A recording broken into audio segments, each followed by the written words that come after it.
पूजा पाठ सारे स्वामी को बाट को रही अने इलो इलो केतेबेले आसीबे हेले तांकर जमा देखा दर्शन नाही। एपटे मो पागेली जानिछु कोन करिछि कोन लो कोन होबो नई नंदकुल नंगला हेछि हे सतरे हेलो पूरा कथरा तो सुनु।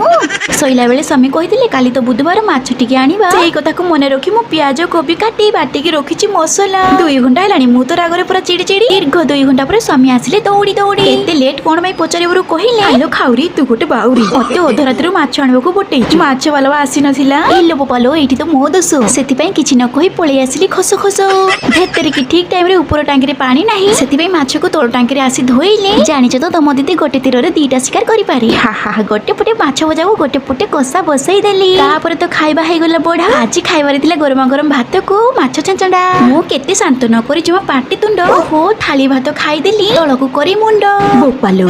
स्वामी ड्यूटी जीवा पूर्व बाबू को गोटे राउंड बुले की न आनिले तार जमा मन शांति हुए नाही रखे बसई देबोनी कांदिबो खाली काई काई तापर स्वामी को टाटा करी घर को फेरिलु सब्सक्राइब टे करि देबो बोली छोटा सा टे रखिलु हर हर महादेव।